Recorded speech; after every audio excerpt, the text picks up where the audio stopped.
Anong sabi niyo? Ipakakasal niyo ako sa business partner niyo? Napalakas bigla ang boses ni Fiona sa mga magulang. Tama ang narinig mo, Iha. Kailangan mong pakasalan si August para maisalba ang negosyo natin. Hindi, Mama! Ayoko!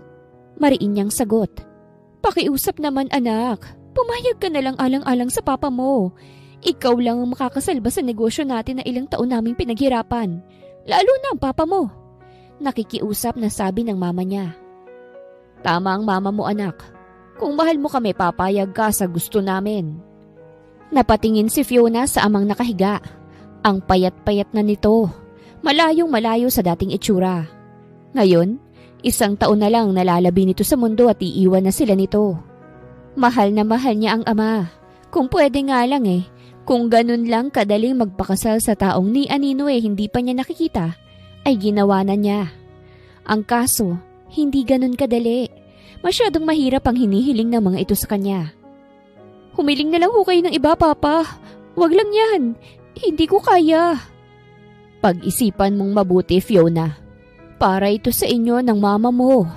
Gusto ko bago ako mawala masiguro ko na hindi kayo maghihirap. Parang hinaplos ang puso niya. Alam niya na kaya yun ginagawa ng papa niya para sa kabutihan nilang mag-ina. Sadyang nahihirapan lang talaga siya. O sige po, Papa. Pag-iisipan ko po pero hindi ako nangangako na papayag na ako sa gusto niyo. Salamat, Iha. Pagkalabas ng kwarto ng ama, dumiretso siya sa balcony. Gusto niyang makasagap ng hangin at marelax ang isipan.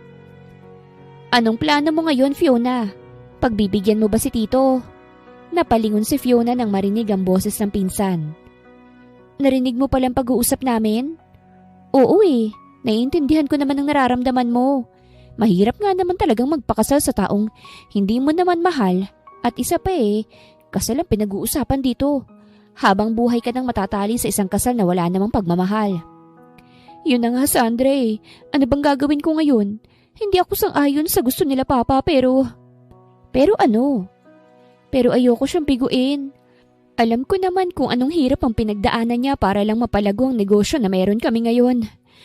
Kaya lang ang hirap Nahihirapan ako. Ano bang gagawin ko, Sandra? Kung ako ang tatanungin mo, siguro pumayag ka na lang.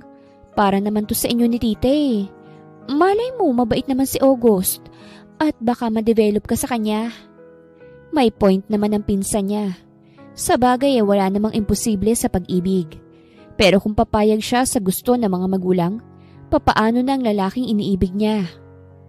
Oo, may iniibig na siya, si Brian. Schoolmate niya noong college. Ramdam niya na gusto rin siya nito. Nahihiya lang itong magtapat ng pag-ibig sa kanya dahil sa estado ng pamumuhay niya.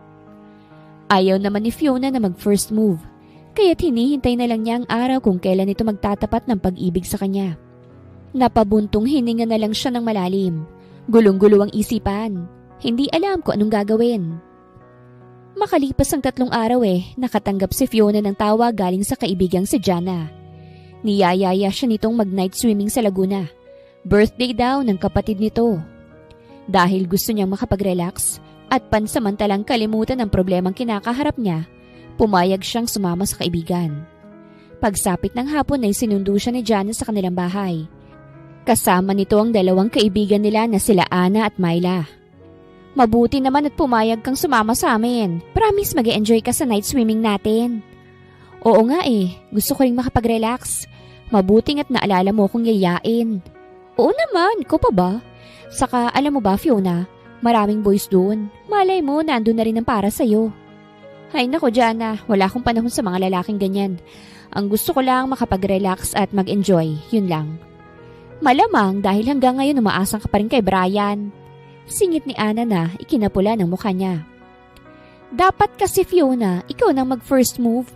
Kasi sa tingin ko gusto ko rin naman ni Brian. Nahihiya lang yun sa'yo. Or maybe torpe lang talaga siya.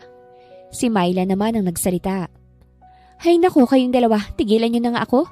Kahit gusto ko si Brian, hindi ako mag-first move. Period. Makalipas ang 1 oras ay nakarating din sila ng Laguna kung saan sila magna-night swimming. Kanya-kanya sila ng kwarto. Inayos muna ni Fiona ang mga gamit bago nagpa siyang lumabas. Habang naglalakad, isang lalaki ang nakabanggaan niya. Kamontik pa siyang matumba. Mabuti na lang ay maagap siyang nahawakan ng lalaki. Ay, pasensya na sir, hindi kita napansin eh. Hinging paumanhin ni Fiona. It's okay, next time be careful. Tugon nito sa buong boses. Hinatid na lang ng tanaw ni August ang papalayong babae. Para bang pamilyar to. Hindi lang niya matandaan kung saan niya ito nakita. Hoy, sino na naman yan tinitingnan mo? Hindi ko siya kilala eh. Nagkabanggaan lang kami rito. Pero parang pamilyar siya sa akin. Hindi ko lang talaga maalala kung saan ko siya nakita. Siyempre, sa dami ba naman ng mga babae mo eh. Natural, hindi mo talaga maaalala mga pangalan nila. So, August Villarreal, sino babae mo ngayon? Nakangising tanong ni Ralph. Sa ngayon, wala. Ayoko muna ng babae. Gusto ko ng katahimikan. Sa tingin ko, hindi mangyayari ang gusto mo. Nandyan na siya eh. Ha? Sinong nandyan? Tumingin ka sa kanan mo. Wala sa loob na tumingin siya sa kanan. Napamura si August nang makitang babaeng papalapit sa kinatatayuan nilang magkaibigan. Oh shit. O siya, maiwan ko na muna kayo. Enjoy August Villarreal. Nangaasar na sabi ni Ralph bago siya iniwan nun. Madilim ang mukha na tiningnan niya si Sarah. Pero baliwala yun sa babae. Bagkus ay abot tenga pa rin ang ngiti nito. Anong ginagawa mo rito? Sinusundan mo ba ako? Hindi niya na itago ang inis na nararamdaman sa babae. Kung sasabihin ko ba na oo magagalit ka ba? Nang uuyam na sagot ni Sarah. Natural, magagalit ako. Kaya nga ako nandito para mag-enjoy at mag-relax. Tapos pupunta ka pa rito para sirain lang.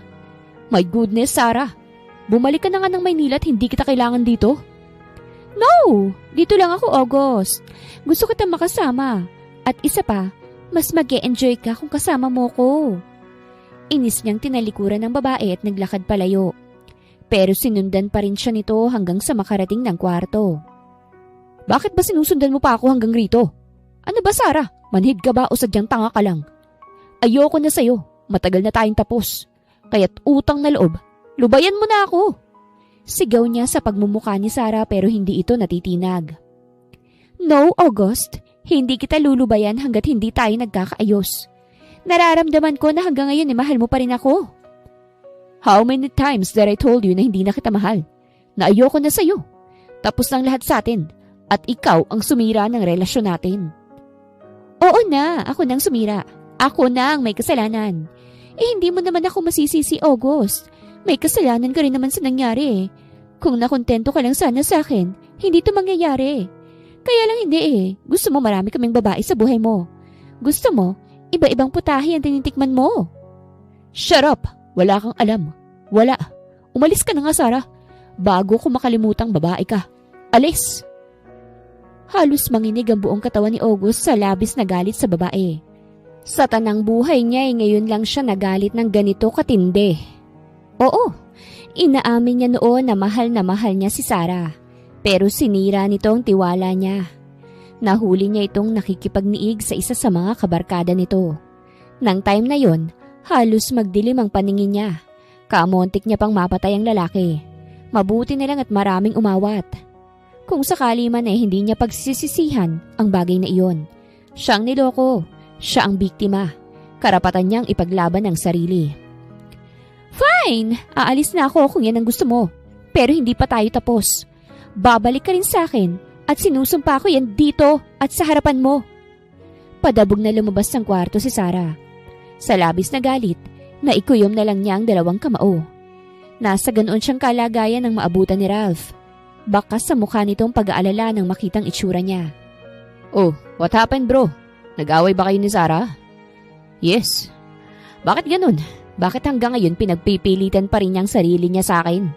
Hindi ba niya nakikita na ayoko na sa kanya? Na isinusuka ko na siya? Hindi, dahil mahal ka niya. Mahal? Kung mahal niya ako, hindi niya ako lolokohin. At mas lalong hindi siya makikipagrelasyon sa barkada niya. Nangyari nang nangyari. Maybe mag-move on na lang kayo pareho. Siguro titigilan ka lang din ni Sarah kapag nakita niyang may pinalit ka na sa kanya. Wait, ano nga palang balita dun sa anak ng business partner mo? Pumayag na bang magpakasal sa'yo? Hindi pa nga eh. Sa totoo lang, Ralph, naiinip na ako. Masyadong nag-iinarte ang anak ni Mr. Rodriguez. So what's your plan? Sa ngayon, hindi ko pa alam. Pero pagbalik ko ng Maynila, kakausapin ko ulit si Mr. Rodriguez, pati ang anak niya. Bakit kasi gusto mong maging asawa itong anak ni Mr. Rodriguez? Maganda ba? Yes, maganda siya. Pero hindi naman yun ang dahilan. Kung hindi, ano?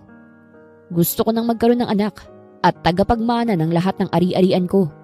At higit sa lahat, gusto ko nang tantanan ako ni Sarah. Gusto kong iparamdam sa kanya na hindi lang siyang babae. Paano yun? Mapapapayag mo kaya ang anak ni Mr. Rodriguez na pakasalan ka? Saka parang ang hirap naman nun. Magpapakasal kayo tapos hindi nyo naman mahal ang isa't isa. Pareho kayong estranghero at estranghera.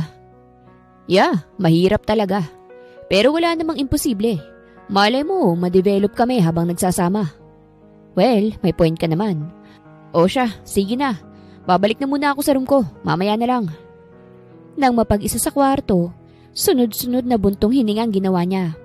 Buo nang pasya niyang kausapin ulit si Mr. Rodriguez tungkol sa offer niya.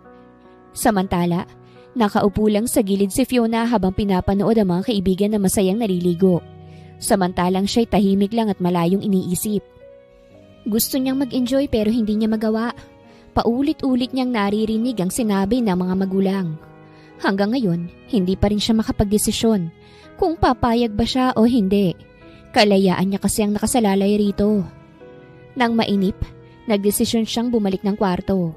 Pagkapasok ay kaagad niyang binuksan ng isang bote ng wine na tinungga ito. Hindi nagtagal ay naubos niyang laman. Nagbukas ulit siya ng isa pa at katulad kanina, naubos ulit ang laman nito.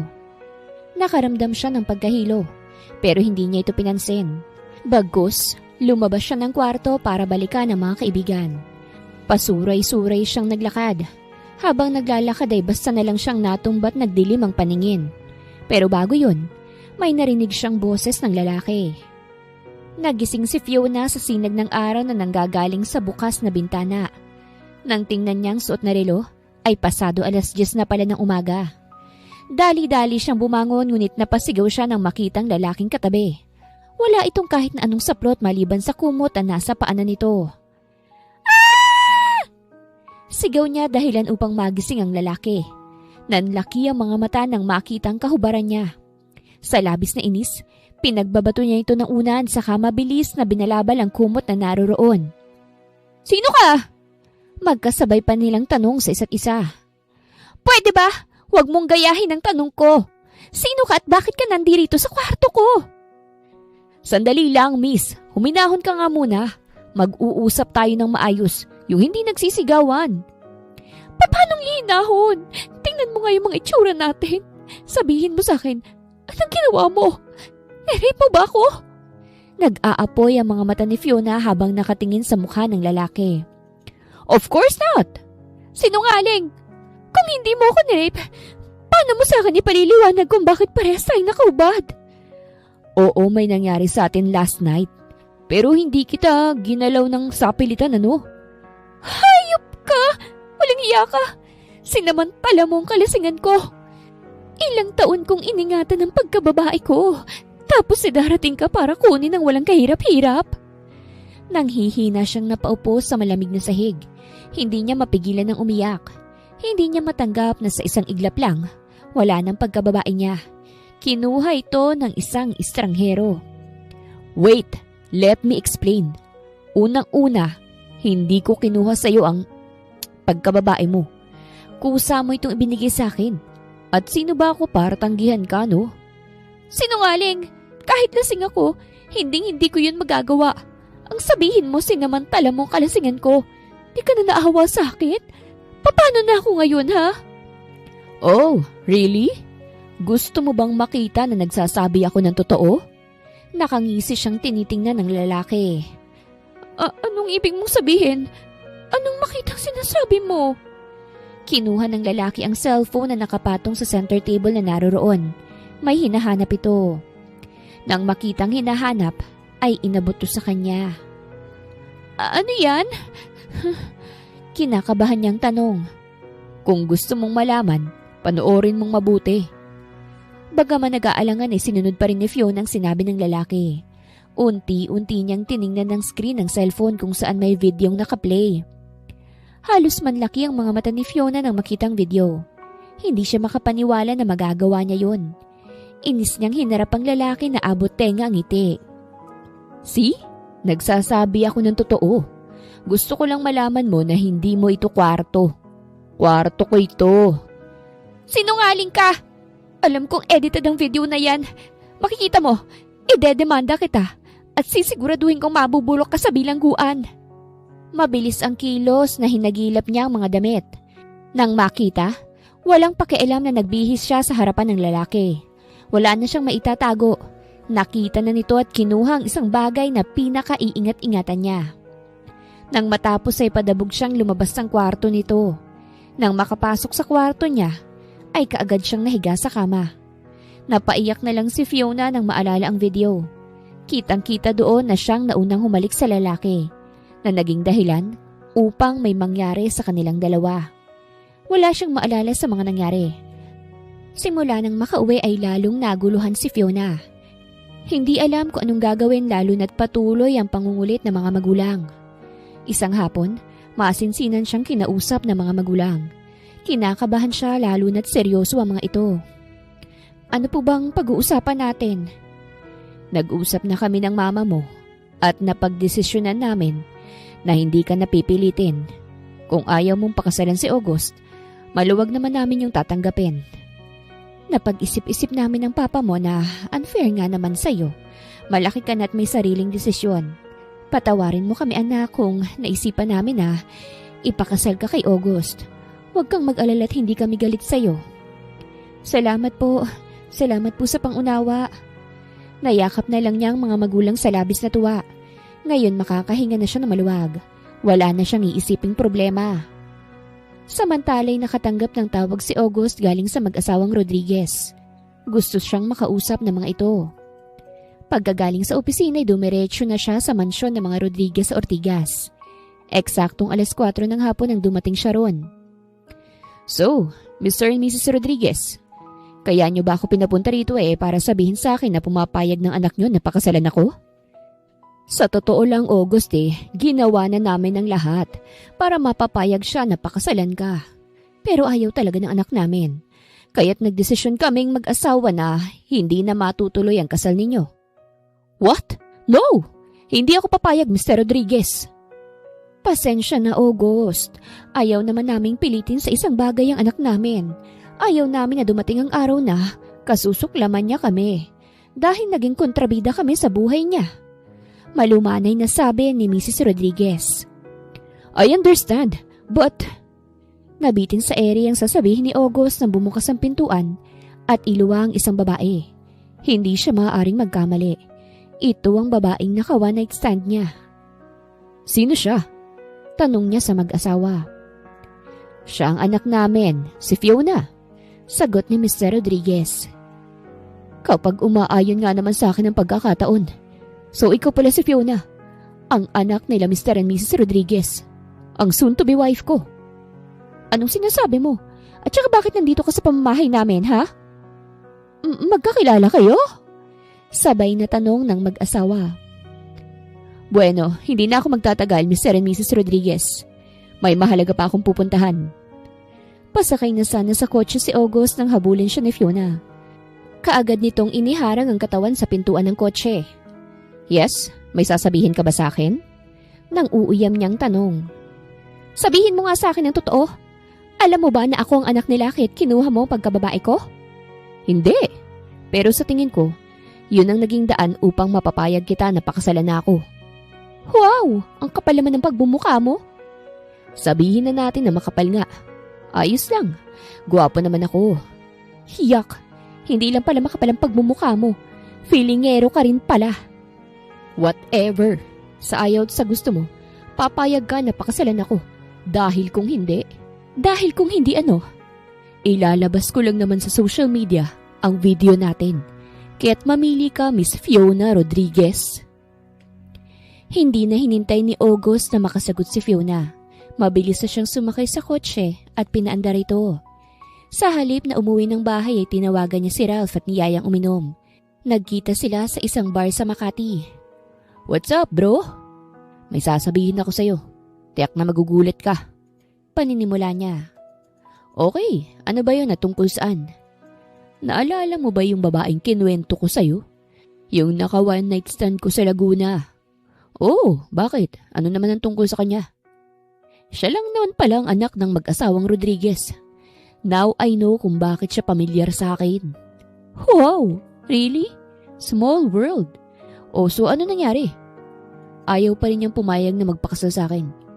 Kaya sinabi ko na pag hindi siya pumayag, ilalabas ko ang video naming dalawa." "Wait, what? Talaga ba gagawin mo yun?" "Of course not. I'm not stupid para ipahiya ang sarili ko sa buong mundo. Sinabi ko lang yun para matakot siya at mapilitan na pumayag." "Well, maganda yung naisip mo pero ingat ka pa rin ha. Baka mamaya niyan mas matalino at mas magaling pa yung mag-isip sa'yo." Isang nakakalokong ngiti lang isinagot niya sa kaibigan. Sa isip-isip niya, siya si August Villarreal. Wala pang nakakalamang o nakakatalo sa kanya. Samantala, halos sumabog naman sa sobrang inis si Fiona. Hanggang ngayon ay hindi pa rin siya makapaniwala. Naiisang tao lang ang lalaking gustong ipakasal sa kanya ng mga magulang at ang lalaking nakaanuhan niya. Pinipilit niyang kalimutan ang katangahang nangyari. Pero paano niya yun magagawa kung malapit lang pala sa kanya ang taong yun? At ang masakit pa, may hawak tong alas sa kanya. Kaya't malakas ang loob na i-blackmail siya. Hindi siya papayag na maisahan ni August. Gagawin niyang lahat upang hindi pagpiestahan ng buong mundo. Kaagad niyang tinanong ang mga magulang kung saan matatagpuan ang bahay ni August. Gusto niya itong makausap ng maayos. Gusto niyang maayos ang lahat. Ayaw niyang mag-aksaya ng oras. "Bakit mo pala tinatanong, anak, kung saan nakatira si August?" Gusto ko lang po siyang makausap, Mama, at ipaintindi kung bakit ayaw ko magpakasal sa kanya." Pagsisinungaling niya sa ina. "Well, maganda yung naisip mo at sana maganda rin ang kalabasan." Nang araw na yon, pinuntahan niya si August sa bahay nito sa Green Hills. Nag-doorbell siya ng isang beses. Hindi nagtagal, bumukas ang malaking gate na bakal. Isang katulong ang lumabas. "Good afternoon po. Nandiyan po ba si August Villarreal?" "Sino po sila, ma'am?" "Pakisabi, si Fiona Rodriguez." Sige po, ma'am. Maiwan ko muna kayo rito." Tumango siya sa katulong. Nang mapag-isa sa malawak na garden, iginala niya mga mata sa kabuuan ng mansyon. Mas malaki nga ito sa kanilang mansyon. Hindi nagtagal bumalik ang katulong at pinapasok na siya sa loob. Pinaupo sa upuang naroroon. "Maiwan ko po muna kayo dito, ma'am. Pakihintay na lang po si sir, pababa na siya." "Salamat po." Habang hinihintay ni Fiona ang pagbaba ni August, ay nilibang muna niya ang sarili at kinabisado ang mga sasabihin sa lalaki. Kamuntik pang mapatali si Fiona nang may yumakap sa likuran niya. "Ano ba? Bitawan mo nga ako. Wala kang karapatang yakapin ako." Singhal niya sa lalaki. "Why naman? Nakalimutan mo na ba yung nangyari sa atin sa Laguna? Higit pa sa yakap ang ginawa natin ha. Narating natin ang langit ng sabay." "Bastos ka!" Sinubukan niyang itulak ang lalaki ngunit sadyang malakas ito sa kanya. Nang gigigil na humarap siya rito, ngunit kaagad din itong sinakop ang mga labi niya. Ayaw man niya sa halik nito pero iba ang sinasabi ng katawang lupa niya. Nakakaadik ang mga halik nito, nakakapanglambot ng tuhod. Ilang sandali pa, natagpuan na lang ni Fiona ang sarili na nakikipaghalikan sa lalaki na nasa tingin niya nagugustuhan ito. Mas naging mapusok at mapaghanap ito. Napasinghap siya nang unti-unting bumababa ang mga halik nito. Doon siya nagising sa katotohanan na mali ang ginagawa nila. Inipo niya ang buong lakas sa kamalakas na itinulak ang lalaki na ikinagulat naman ito. "What?"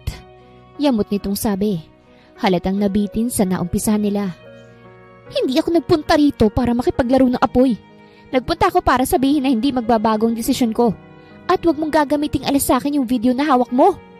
Matapang niyang sabi ngunit ginisihan lamang siya nito. "Bakit naman ayaw mo magpakasal sa akin? Kanina, nang hinalikan kita, tinugon mo yun at naramdaman ko. Nagustuhan mo rin ang halik ko. Anong pumipigil sa'yo ha, Fiona?" Hindi kita mahal. Hindi ikaw ang lalaking pinapangarap ko. Yeah, you're right. Hindi mo ako mahal at hindi rin naman kita mahal. Pero ako ang unang lalaki sa buhay mo. Kaya't walang dahilan para tanggihan mo ko. Kung ano man ang nangyari sa atin, walang ibig sabihin yun. Lalaki ka't babae ako. Parehos tayong may pangangailangan. Oh, really? Tama na ang pag-uusap na ito. Hindi ako magpapakasal sa'yo at hindi na magbabago ang isip ko. Tatalikod na sana si Fiona nang maagap siyang hawakan ng lalaki. Dahan-dahan siya nitong iniharap at walang sabi-sabing inangkin ang mga labi niya. Nagpupumiglas siya ngunit baliwala lamang yun sa lalaki. Sa halip ay mas lalo nitong pinagbuti ang paghalik sa kanya. Napasinghap siya nang bumaba ang mga halik nito. Sinubukan niyang pigilan ngunit ayaw nitong magpaawat. Pakiramdam ni Fiona, inuubos ni August ang buong lakas niya. Nang hihina siyang napakapit sa balikat nito habang patuloy pa rin to sa paghalik. Huwag mong pigilan ang sarili mo. Hayaan mo kong paligayahin ka sa paraang alam ko. Pabulong nitong sabi. Hindi siya nakasagot. Naiinis siya sa sarili. Dahil bakit ganon? Bakit wala siyang lakas ng loob na pigilan si August sa ginagawa nito sa kanya? Bakit pinagkakanulo siya ng sariling katawan? Ano bang meron sa lalaking ito? Bakit para itong pagkain masarap? Napailing siyang bigla sa pumapasok sa isipan niya. Ilang sandali pang lumipas, naramdaman niya nang buhatin siya ni August. Teka, saan mo ko dadalhin? Nagpapanik niyang tanong. Sa kwarto ko. Doon natin itutuloy ang nasimulan natin. Relax, sweetheart. Akong bahala sa'yo. Sisiguraduhin ko na pagkatapos nito, papayag ka na magpakasal sa akin. Inis niyang pinandilatan ng matang lalaki. Ilang sandali pa'y narating nila ang kwarto nito. Maingat siya nitong inihiga sa kama at pagkatapos ay isa-isang hinubad ang mga saplot hanggang sa boxers na lang matira sa katawan nito. Naitakip niya biglang dalawang kamay sa sariling muka. First time niyang makakita ng ano ng lalaki. Pakiramdam niya pinagpapawisan siya ng malapot nang makita ang bagay na yon. Samantala, natatawa naman si August sa naging reaksyon ni Fiona. Sa bagay wala pa itong karanasan sa lalaki. Nang may nangyari sa kanila sa Laguna, lasing ito't walang kaalam-alam sa ginagawa. Dahan-dahan niyang nilapitan si Fiona at inalis ang kamay na nakatakip sa mga mata. It's okay. Normal lang yung sweetheart. Sooner or later, masasanay ka rin. Lalo na kapag mag-asawa na tayo. Araw-araw mo na itong makikita at mag-hi at hello sa'yo. Ang bastos ng bunganga mo! Saka paano ka naman nakakasiguro na magpapakasal na ako sa'yo, ha? Kaya nga gagalingan ko ngayon ang performance ko sa'yo para pumayag ka na magpakasal sa akin. Anong performance ang pinagsasasabi mo? Performance sa kama. Walang prenong sabi niya. Ewan ko sa'yo, uuwi na ako sa bahay. Akmang babangon na sana ang babae nang mabilis niya itong pigilan. Hindi ka pwedeng lumabas sa kwartong ito hanggat walang nangyayari sa atin. Ngayon ka pa ba atras, Fiona? Kung kailan nandito na tayo sa kwarto ko? Mabilis niyang inangkin ang mga labi ni Fiona. Nung unay hindi ito tumutugon. Ngunit kalaunan, tinutugon na nito ang mga halik niya at nasasabayan na ang bawat galaw niya. Nang matapos pagsaluha ng init ng kanilang mga katawan, ay binuhat niya si Fiona at dinala sa banyo. Itinapat niya ang katawan sa shower at dun sa ilalim ng shower ay muli niyang inangkin si Fiona. Wala siyang naramdamang pagtutol. Sa halip ay nagugustuhan nito ang ginagawa nila. Aalis na ako. Baka hinahanap na ako ng mga magulang ko.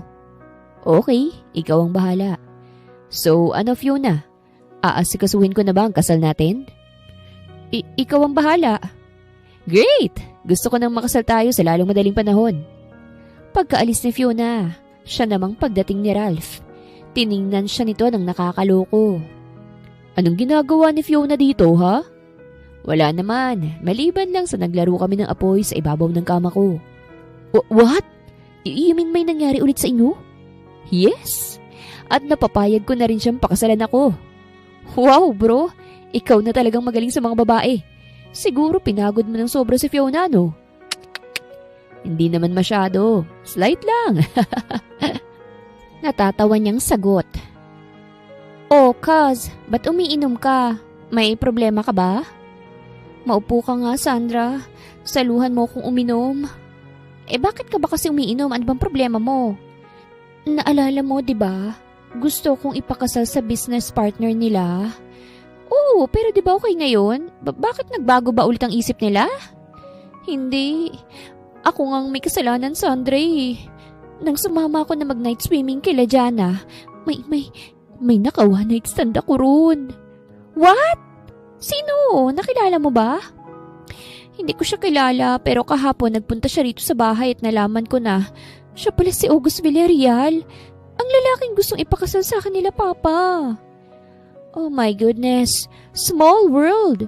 So ano nangyari? Nag-usap ba kayo? Ano sabi niya?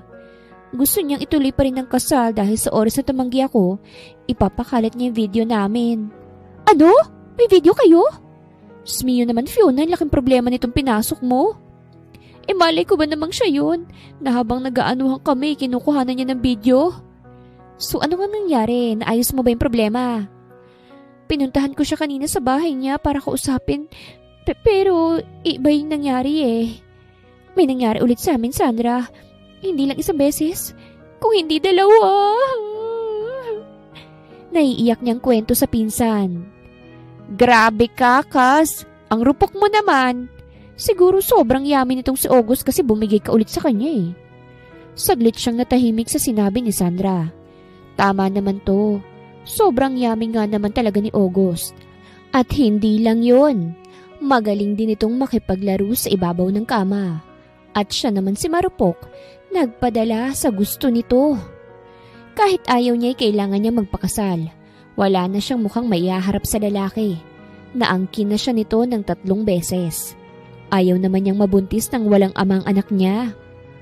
Hoy, natahimik ka riyan. Siguro na-imagine mo yung daring moment niyo, no? Hindi ah. So ano nang mangyayari? Magpapakasal ba kayo o hindi? Magpapakasal? Wala naman akong ibang choice, saka ayoko namang mabuntis ng walang amang anak ko. Ayokong machismis at pag-usapan dito sa atin. Malungkot nga lang kasi wala nang chance na maging kami ni Brian. Asus, hayaan mo na si Brian. Torpe naman yun eh. Diyan ka na lang kay Papa August, yamin at magaling pa ah. Kinikilig pa nitong sabi. Hoy Sandra, yung bunganga mo. Saway niya sa pinsan. Wala nang sinayang na oras si August. Kaagad niyang inasikaso ang kanilang kasal ni Fiona. Siniguro niyang enggrande yon at pag-uusapan ng buong mundo. Minsan lang siyang ikakasal kaya't gusto niya. Perfect! Isang tanghali habang busy sa trabaho, bigla na lang sumulpot sa opisina si Sarah at galit na galit. Ano itong nakarating na balita sa akin ah? Ikakasal ka na? Totoo ba ito ha, August? Galit nitong tanong. Yes, totoong ikakasal na ako. No! Hindi yan totoo. Hindi ka pwedeng ikasal sa ibang babae. Sa akin ka lang, August. Ako lang nag-iisang babae na nararapat para sa'yo. Noon yun, Sarah, nang hindi mo pa ako niloloko. Hindi na ngayon dahil nagising na ako sa katotohanan. Kung wala ka nang sasabihin, pwede ka nang umalis. Busy ako. Pagtataboy niya sa babae. No, hindi ako alis dito hanggat hindi tayo nagiging okay. Patawarin mo na kasi ako, August. Nagsisisi na ako, promise. Hindi ko na yun uulitin. Minsan mo na akong niloko. At minsan mo na ring sinira ang tiwala ko sa'yo. Kaya kahit anong gawin mo, hindi mo na maibabalik ang tiwala ko. Nagulat si August nang basta nalang lumuhod sa harapan niya si Sarah, habang paulit-ulit na humihingi ng tawad. Gusto niyang patawarin si Sarah pero masyadong masakit ang ginawa nito. Siya ang tipo ng tao na kapag nasira ang tiwala, mahirap nang ibalik. I'm sorry, Sarah, pero hindi pa ako handa na patawarin ka. Sana maintindihan mo yon. Naiintindihan ko yun.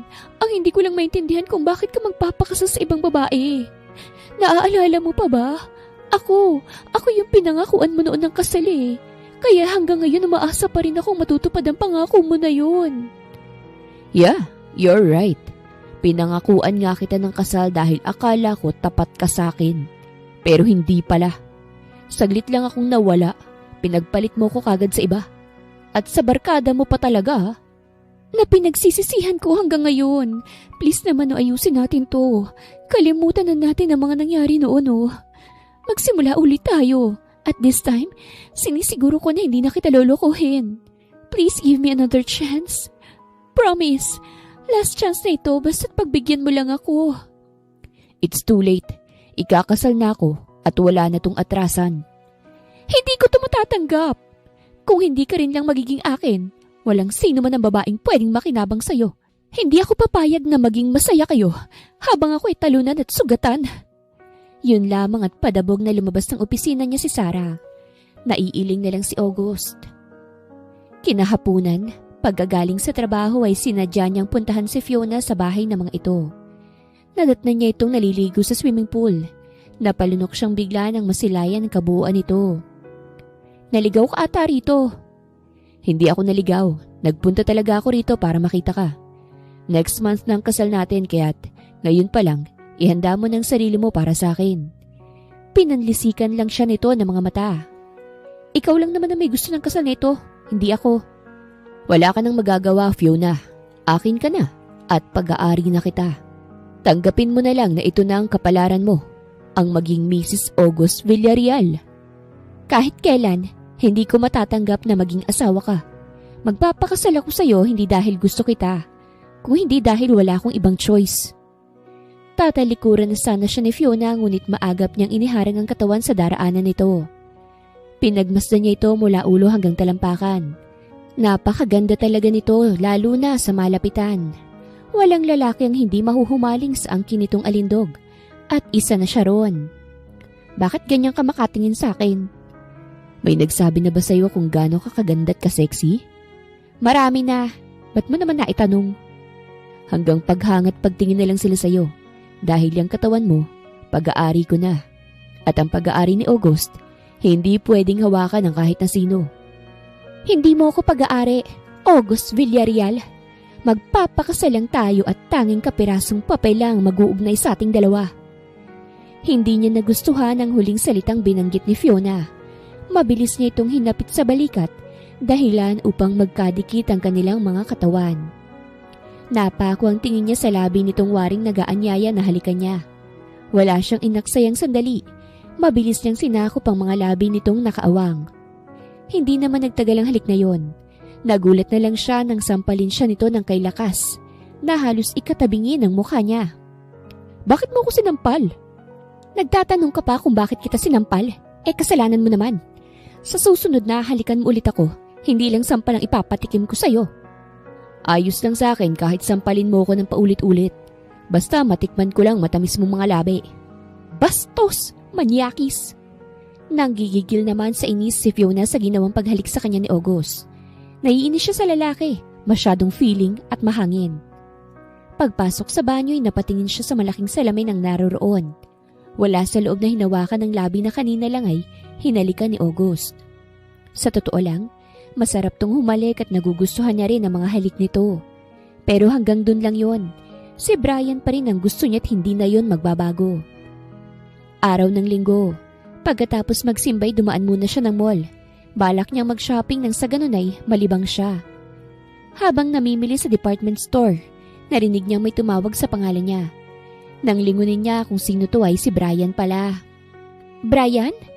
Sambit niya sa pangalan ng lalaki. Hinintay niyang makalapit sa kanya. Halos mapunit ang labi niya sa lapad ng pagkakangiti. Oh, Brian, nandito ka rin pala. Sinong kasama mo? Ako lang mag-isa. May pinapabili kasi si Ate Lena. Ah, ganun ba?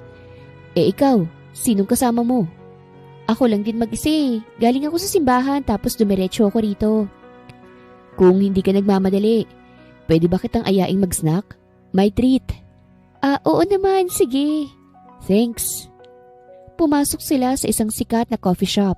Si Brian ang nag-order. Habang hinihintay na dumating ang kanilang order, ay biglang nagsalita si Brian. Balita ko ikakasal ka na raw eh. Totoo ba yun o fake news lang? Oo, totoo yun. Tipid niyang sagot. Akala ko ba kung mahal mo, Fiona? Bakit magpapakasal ka sa lalaking hindi mo naman mahal? Alam mo na mahal kita? Kailan pa? Oo naman, matagal na. Ang totoo niyan eh, mahal din kita. Nahihiya lang ako naligawan ka. Pero nang malaman kong ikakasal ka na eh, hindi ko pala kayang mawala ka sa akin. Hindi alam ni Fiona kung anong mararamdaman ng mga sandaling yon. kung kikiligin ba o malulungkot. Bakit ngayon mo lang sinabi, Brian, kung Naputo sa ere ang sasabihin ni Fiona nang sumulpot bigla sa kanilang harapan si August at madilim ang mukha nito. Layuan mo si Fiona kung ayaw mong may mangyaring masama sa'yo. Ano ba, August? Bakit mo naman pinagbabantaan si Brian? Hindi ko siya pinagbabantaan. Sinasabi ko lang ang totoo. Let's go, Fiona. Ihahatid na kita sa inyo. Hindi ako sasama sa'yo. May dala akong kotse saka ayaw kita makasama. At sinong gusto mong makasama? Yung lalaking to? Ipapaalala ko lang sa'yo, Fiona. Next month na ang kasal natin. Kang gagawa ng mga bagay na ikakasira ng pangalan ko. Pasensya na pare, ako ang may kasalanan eh. Niyaya ko na mag-snack si Fiona. Singit ni Brian sa pag-uusap nila ni August. Next time, pipiliin mo yung yayayain mo. Let's go, Fiona. Hindi nga ako sasama sa'yo. Kung gusto mo umalis, di umalis ka na. Mamili ka, Fiona. Sasama ka ba sa akin o magwawala ako rito? Inis na tumayo si Fiona at padabog na lumabas ng coffee shop. Sa biyahe, kahit anong kausap ang gawin ni August ay hindi talaga niya pinapansin. Naiinis siya sa ginawa nito. Pakiramdam niya, ngayon pa lang ay binabakuran na siya nito. Ayaw niya ng ganun. Gusto niya yung malaya siyang nakagagalaw at nagagawa mga gustong gawin. Pagkarating ng bahay ay bababa na sana siya nang mabilis siyang pigilan ni August. Nagkatitigan silang dalawa pero sa huli, siyang naunang nagbawi. Kausapin mo naman ako, Fiona. Hindi mo naman maiaalis sa akin na hindi magalit. Ayoko lang na may ibang lalaki kang kasama. Wala kang karapatang pigilan ako sa mga gusto kong gawin. Baka nakakalimutan mo hindi pa tayo kasal. At kahit maikasal tayo, gagawin ko pa rin ang mga bagay na gusto kong gawin. Hindi mo ako mapipigilan. Gawin mo kung anong gusto mo maliban lang sa isang bagay. Ang sumama at makipag-usap sa lalaki. Nagsiselos ka ba? Hindi ako nagsiselos. Ayoko lang maagawan ng isang bagay na pag-aari ko na. Tama na ang usapan na ito. Pagod na ako at gusto ko na magpahinga. Hindi na niya hinintay na makasagot pa si August. Mabilis na siyang bumaba ng sasakyan. Pagpasok ng bahay, nagtataka ang mama niya nang makitang nakasimangot siya. Kaagad siya nitong tinanong kung ano bang nangyari pero umiling lang siya. Sa sasakyan, habang pauwi ay tinawagan ni August si Ralph at niyayang uminom sa paborito nilang disco bar. Gusto niyang maglasing nang sa ganun ay mawala ang inis na nararamdaman. Magandang araw mga viewers! Ang kwentong ito ay hatid ng Love Series TV. Salamat sa pakikinig! Kilala kita, August. Hindi ka mag-aayang uminom kung walang problema. Tell me, ano bang problema mo? Si Fiona. O bakit? Ano nangyari kay Fiona? Nahuli ko kanina si Fiona sa loob ng coffee shop na may kasamang lalaki. Kitang-kita ko yung tinginan nila. Yung tingin na may something. Anong something? Parang may pagtingin sila sa isa't isa. Ayoko ng ganitong pakiramdam, Ralph. Pero itong nararamdaman ko ngayon. Nagsiselos ka. Isa lang ang ibig sabihin yan. Tinatamaan ka na kay Fiona. Gusto mo na siya. Napabuntong hininga siya. Weird man pero iyon ang nararamdaman niya ngayon. Isa lang ang sinisigurado niya. Sa pagkakataong ito ay hindi na siya papayag na masaktan at maloko. Kung kinakailangang bantayan niya 24/7 si Fiona, ay gagawin niya. Huwag lang itong maagaw sa kanya. Mabilis na lumipas sa mga araw at linggo. Dumating ang araw ng kanilang kasal. Nasa simbahan na siya ngayon at hinihintay ang pagdating ng bride niya. Sa totoo lang ay kanina pa siyang kinakabahan. Malapit na kasing magsimula ang kasal pero hanggang ngayon, wala pa rin si Fiona. Ayaw niyang mag-isip ng negative pero hindi maiwasan. Paano kung hindi siya siputin ni Fiona? Papaano kung nagbago ang isip nito? Papaano kung sumama na ito sa ibang lalaki at sa mga oras na ito, malayo ng dalawa? Ayaw niyang mapahiya sa mga taong naroroon dahil isang malaking kahihiyan yon sa pagkatao niya. Kaya niyang tanggapin ang kahihiyan. Ang hindi niya kayang tanggapin ay ang maiwan sa ere. Hey, relax bro. On the way na yun. Baka na traffic lang. Pagpapagaan ni Ralph sa kalooban niya. Hindi mo maiaalis sa akin ng kabahan. 10 minutes na lang magsisimula ng kasal. Pero until na wala pa rin si Fiona. Relax, darating din yun, okay?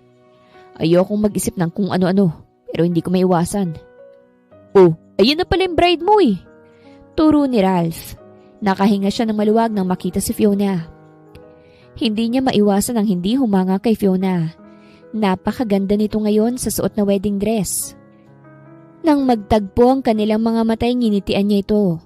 Ngunit nanatili itong seryoso.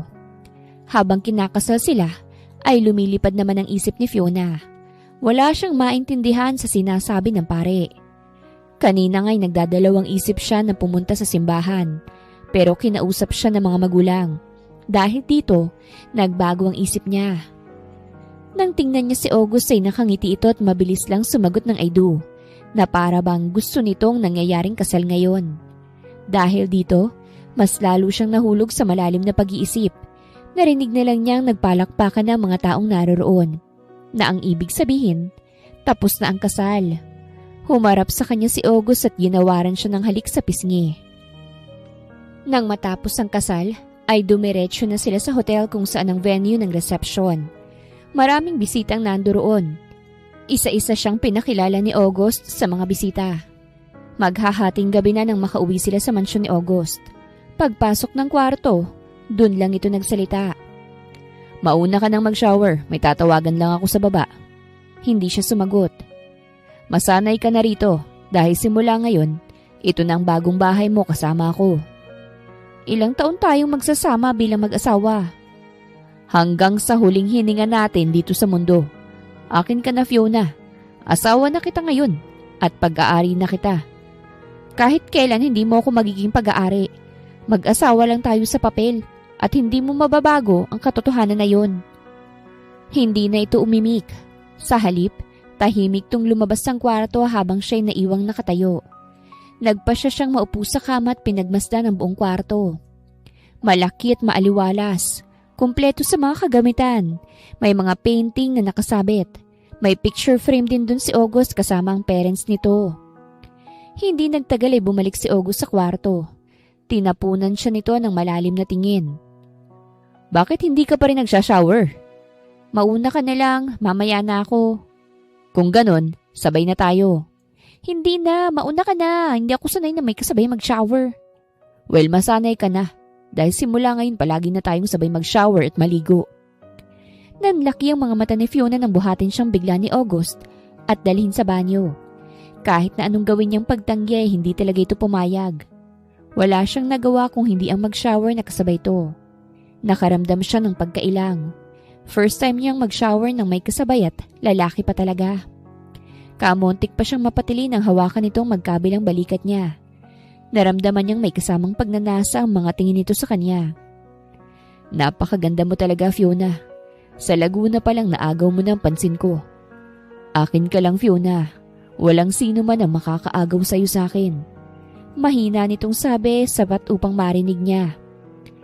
Ilang sandali pa'y naramdaman niyang paghalik nito sa batok pababa sa dibdib. Napasinghap na lang siya nang maramdaman ang init na unti-unting nabubuhay sa katawan niya. Wala siyang nagawa kung hindi ang magpaubaya na lang. Nagpatianod na lang siya sa gusto nitong mangyari. Walang kapaguran siya nitong inangkin hanggang sa gupuin ng antok. Samantalang siya, gising na gising pa rin at hindi dalawin ng antok. Kinabukasan ay nagising si Fiona na tirik na ang araw. Dali-dali siyang bumangon at nagtungo sa banyo. Paglabas niya, doon niya lang napansin na wala na sa higaan si August. Nasaan siya? Pumasok na kaya siya sa trabaho? Tanong niya sa sarili. Palabas na sana siya ng kwarto nang tumunog ang cellphone niya. Si Sandra ang tumatawag. Oh, Sandra, napatawag ka ng ganito kaaga. Anong maagang pinagsasasabi mo riyan? 11:00 na kaya ng umaga. Oh, kamusta ang honeymoon niyo? Nag-enjoy ka ba? Magtanong ka na lang ng iba, wag lang yan. Sila mama, gising na ba? Oo, kanina pa. Huy, kwentuhan mo naman ako ng ganap sa inyo last night. Siguro pinagod ka niya, no? Ay naku Sandra, tigil-tigilan mo nga muna ako. O siya sige na't mamaya na tayo mag-usap. Nagre-reklamo ng tiyan ko. Okay, basta akong ninang sa first baby nyo. Naiiling na lang siya kay Sandra dahil kung ano-anong sinasabi. Itinuloy niya na lang na udlot na pagbaba. Sa kusina na siya dumiretso. Nagutom siya bigla nang makita mga pagkaing nakahain sa hapagkainan. Good morning! Mabuti't gising ka na. Napalingon siya bigla nang marinig ang boses ni August sa kanyang likuran. Nakasuot ito ng apron at may hawak pang sandok. Good morning din. Ikaw ba yung nagluto ng mga pagkain to? Yes, sana magustuhan mo. Gusto mo ba ng coffee? Ay sorry, hindi ako nagkakape sa umaga eh. Maligamgam na tubig lang ang iniinom ko. Ah, okay. Ipinaghila siya nito ng upuan at nilagyan ng maligamgam na tubig ang tasang naroroon. Tahimik nilang pinagsaluhan ang mga pagkain na niluto nito. Napawaw siya sa sarap kaya naman naparami ang kinain niya. Siya nga pala, Fiona. Mamayang gabi, aalis tayo. Saan naman tayo pupunta? Siyempre, honeymoon natin kaya kailangan ma-enjoy natin tong magkasama. Pupunta tayo ng Hong Kong. Doon tayo mag-honeymoon. Hindi na, okay na ako rito. Huwag ka nang gumastos. Sayang lang yung pera.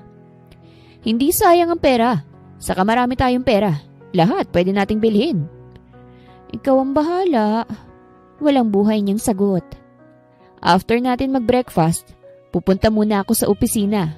Pwede kang sumama kung gusto mo. O dito ka na lang sa bahay para makapagpahinga ka pa. Dito na lang ako. Okay. Nang matapos kumain ay nag-prepare na nga si August para pumunta sa opisina. Siya naman ay naiwan sa living room at nanonood ng news sa TV. Hinintay muna niyang makaalis si August saka bumalik sa kwarto. Inaantok pa kasi siya at gusto niyang matulog ulit. Paakyat na sana siya ng kwarto nang lumapit ang isang katulong at sinabing may bisitang dumating. Sino pong dumating? Si Ma'am Sarah po at hinahanap si Sir. Ang sabi ko nga po ay wala rito. Ayaw maniwala. Sino po ba si Sarah? Dating girlfriend po yun ni Sir. Nasa may pool po siya at hindi raw aalis hanggat hindi kinakausap ni Sir. O sige po, ako na nga harap sa kanya. Bumalik na po kayo sa kusina. Salamat po, Ma'am. Pakiramdam ni Fiona ay nawalang antok nang makitang isang babaeng nakatayo sa gilid ng pool. Nakasuot ito ng skirt at nakalugay ang mahabang buhok. Tumikhim siya ng 3 beses para ipagbigay alam ang presensya.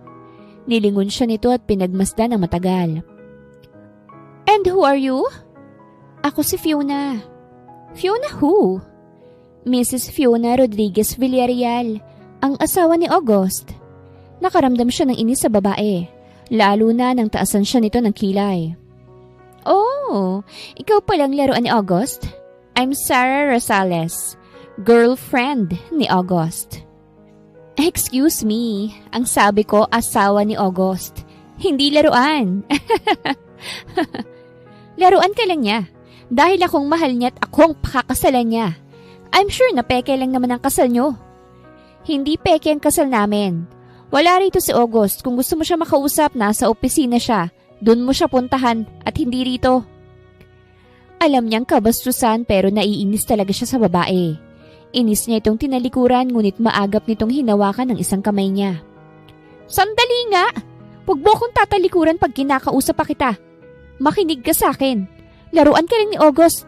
In short, labasan ng init. Kaya't kung ako sa'yo, iwan mo na siya habang maaga pa. Pwede ba, Miss Sarah?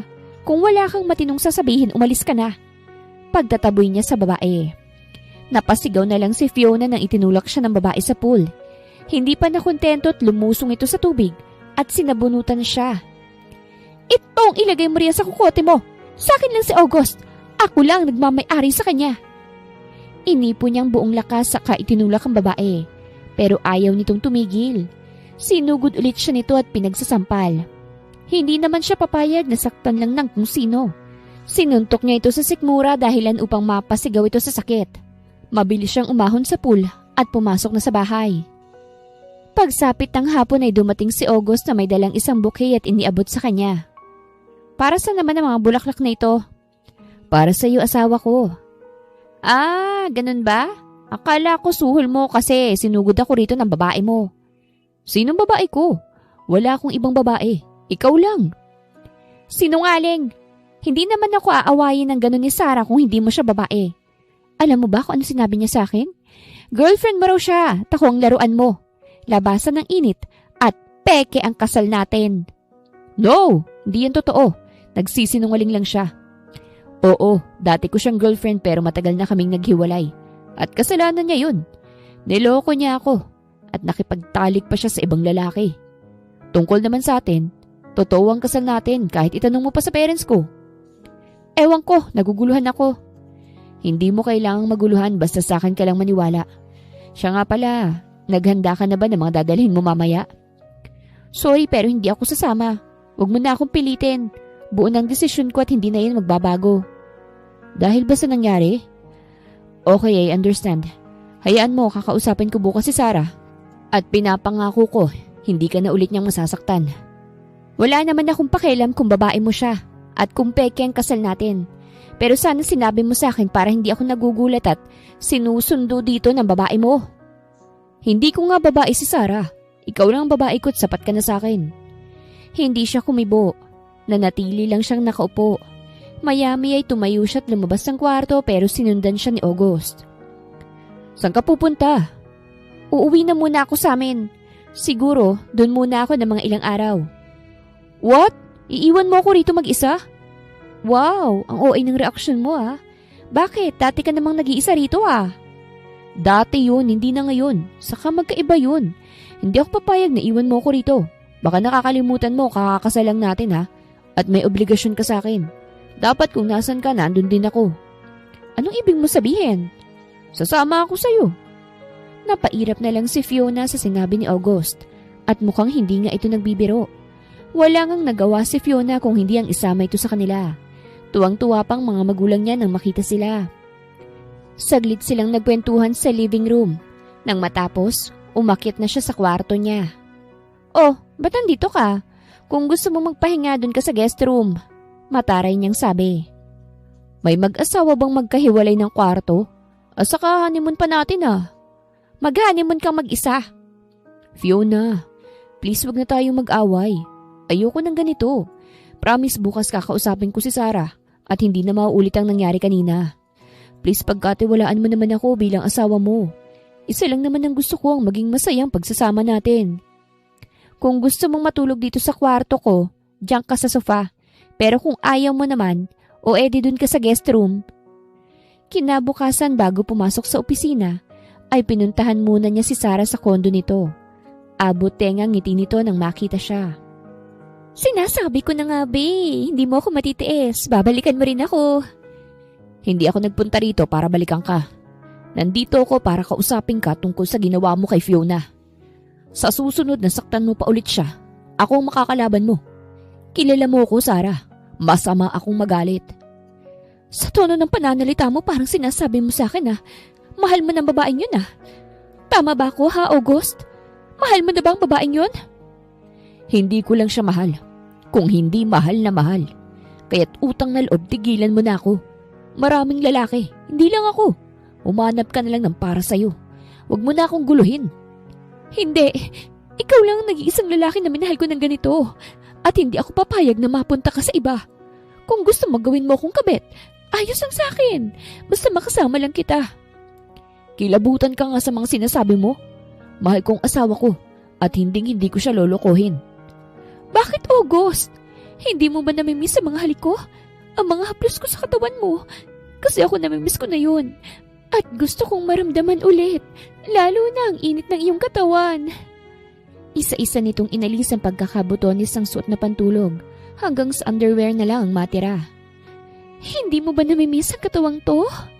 Mapang-akit nitong sabi habang dahan-dahang lumalapit sa kinatatayuan niya. Utang na loob, Sarah. Isuot mo yung damit mo. Nang makalapit ito sa kanya ay basta na lang lumingkis na parang sawa. Pinaglandas nito ang isang daliri sa labi niya. Namimiss na kita, August. Matagal ka nang hinahanap ng katawan ko. Angkinin mo ko. Gusto kong maramdaman ang init ng iyong mga halik. Ang iyong mga haplos. Sorry, hindi pwede. May asawa na ako, Sarah. Hindi na pwede ang gusto mo. Bakit? Mas masarap ba siya sa akin? Mas magaling ba siya? Sabihin mo at hihigitan ko yun. Hindi lang doble, kung hindi triple pa. Oo, Sarah, at hindi lang yun. Dahil ako ang una at huling lalaki sa buhay niya. Hindi kagaya mo na hindi marunong makontento sa isa. Natigalgal naman to sa sinabi niya at hindi nakapagsalita. Inalis niya ang kamay nitong nakalingkis sa kanya at walang paalam na iniwan nito. Kinagabihan, pag uwi niya sa bahay nila Fiona ay naabutan niyang tulog ito. Maingat niya itong nilapitan at naupo sa gilid ng kama. Pinagsawa niya mga mata sa maganda nitong mukha. Hindi ko alam kung kailan kita minahal. Basta't nagising na lang ako isang araw na mahal na pala kita. Akin ka lang, Fiona. At pinapangako ko sa'yo, magiging masaya ka sa piling ko. Samantala, naramdaman naman ni Fiona na may mga matang nakatingin sa kanya. Dahan-dahan niyang idinilat ang mga mata. Nakita niya si August na nakaupo at nakatingin sa mukha niya. Bakit niya ako tinitingnan? Ano kayang iniisip niya sa akin? Gusto niya kaya akong halikan at angkinin?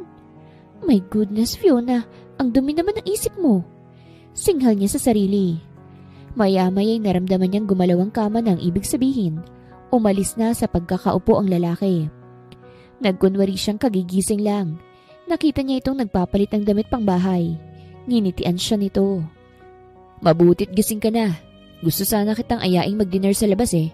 May bagong bukas na branch sila Ralph. Gusto ko na tayo ang unang customer niya. Ayoko, tinatamad ako eh. Ganun ba? Gusto mo ba magpa-deliver na lang ako rito? Ayoko rin. Pwede mo ba akong ipagluto ng sinigang na baka? Yung sobrang asim? Tapos lagyan mo ng maraming gulay ah. Sure, ipagluluto kita. Kailan mo ba gustong ipagluto kita? Ngayon na sana kung hindi ka masyadong pagod. Kahit pagod ako, ipagluluto pa rin kita. Alam mo kung bakit? Bakit? Dahil yun ang request ng maganda kong asawa. Kinilig siya bigla sa huling sinabi nito na maganda siya at asawa siya nito. Nang matapos magbihis ay lumabas na ito ng kwarto. Habang hinihintay maluto ang sinigang, ay naligo na muna siya. Paglabas ng banyo ay siya namang pagpasok ni August. May dala itong tray. Amoy na amoy niyang mabangong amoy ng sinigang. Dinala ko na rito para hindi ka na lumabas ng kwarto. Special yan dahil luto ko at request mo. Mukhang ang masarap ah. Ikaw kumain ka na ba? Hindi pa nga eh. Siguro maya-maya na lang. Bakit mamaya pa? Ngayon na, gusto ko sabay tayong kumain. Halos maubos niya ang nilutong sinigang ni August. Ni hindi man lang siya nakaramdam ng asim. Basta't sarap na sarap siya habang kumakain. Salamat sa masarap na sinigang ah. Bukas ulit ipagluto mo ko niyan. Pero gusto ko dagdagan mo pa yung asim. Ano? Dadagdagan pa ng pampaasim? Eh sobrang asim na nga niyan. Eh di kung ayaw mo idiwag.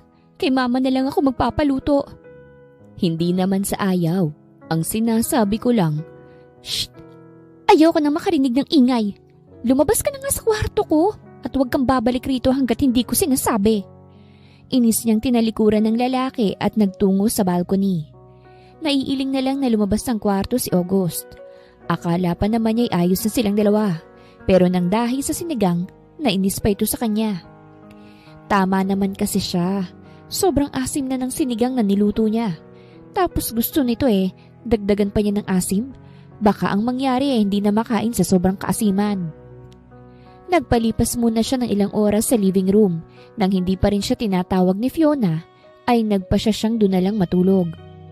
Ang sabi kasi ni Fiona ay tatawagin na lang pag pwede na siyang pumasok. Ayaw naman niyang suwayin to at baka tuluyan ang magalit sa kanya. Nagising bigla si August nang may tumama na kung anong bagay sa mukha niya. Nakita niya si Fiona na masamang nakatingin sa kanya. Ikaw ba yung bumato sa akin? Oo, ako. Bakit may reklamo ka? Bakit mo naman ako binato? Pwede mo naman akong gisingin kung may kailangan ka sa akin. Sorry na, hindi ko sinasadya. Masakit ba? Medyo. Bakit kasi ang tagal mong pumasok sa kwarto? Kanina pa kita hinihintay doon ah. Ang sabi mo kasi hindi ako pwedeng pumasok hanggat hindi mo... Shh! Okay na. Sorry na. Nabigla lang ako. Bati na tayo, please. Hindi naman ako galit sa'yo. Nagulat lang kasi... Nabitin sa eryang sasabihin ng takpan nitong bibig niya gamit ang isang daliri. Nang nagtama ang kanilang mga mata, walang may gustong kumurap. Kiss me. Mahina nitong sabi sapat upang marinig niya. Tama bang narinig ko? Inuutusan mo ko na halikan ka? Naninigurado niyang tanong. Oo, ayaw mo ba? Abay syempre gusto. Ano pang hinihintay mo dyan? Halikan mo na ako, bilis! Bago pa magbago ang isip ng asawa ay mabilis na niyang sinakop ang mga labi nito. Nakaagad naman itong tinugon. Ilang sandali pa'y palalim ng palalim ang kanilang halikan. Maingat niyang inihiga sa sofa ang asawa at mabilis ang kilos na hinubad ang kanilang mga saplot sa katawan. Hindi nagtagal ay sabay nilang narating ang rurok ng kaligayahan na parehong may ngiti sa mga labi. Nagugutom ako. Pwede mo ba akong bilhan ng apple mango? Apple mango? Sa madaling araw? Oo, bakit? Bawal ba? Hindi naman, kaya lang sarado pa ngayon ang grocery store eh. Gusto mo, mag-request ka na lang ng iba? Ayoko ng iba, yun nga yung gusto ko eh. Okay. O sige, lalabas ako. Titingnan ko sa palengke kung bukas na. Talaga? Thank you. Tuwang-tuwa siya nitong niyakap sabay halik sa pisngi. Hinagilap niya ang susi ng kotse.